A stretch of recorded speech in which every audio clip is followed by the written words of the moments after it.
مرحبا بك. انت جيتنا علاش؟ شنو موضوعك بالضبط؟ جيتك على رخصة لواج. اي من عام 97. ايوه 92 شوفير لواج. اللي من بعدي 6 ولا 7 من بعد ياخذوا. لا الحل على الله، لا عندي كتاب لا عندي حتى شيء.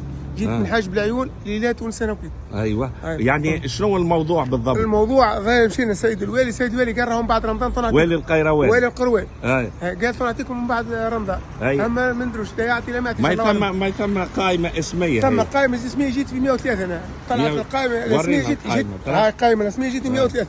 ما حبيتش نعمل اعتراض. 103 نعم 103 نعم 103. انا ابو علي شياني، ابو علي شياني من حاج بالعيون. ابو علي شياني من حاج الرابع ولا الخامس؟ الثالث 103. هاني ايوه هاني مكتوب فوق. هاي ايوه ايوه عامله احصاصات قالوا لي لا انت ما خلطكش السكور، ما خلطكش.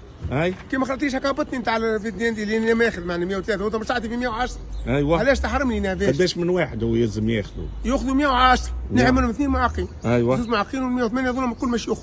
من 108 الى 103 5 وراي 5 وراي. علاش بالو كامل الشروط؟ كامل الشروط، ورقي مريقله بطاقه مهنيه برمي كل شيء مريق. انت اصلك سائق تجرى لواج. قداش عندك؟ عندي 92 من عام 92. من عام 92 من عام 92 شوفير يعني لواج. شنو علاش ما عطاوكش؟ مش فاهم الحكايه كيفاش. اللي من بعدي خذاه، اللي من بعدي نجيب فيه يقرا من حاج بالعيون للقروان يوخ، ومن بعد ب 10 وب 12 وب 13 سنه خذاه، وانا قبل ما ناخذش عليه ما ناخذش. انا مطلع بطاقه مهنيه واموري مريق.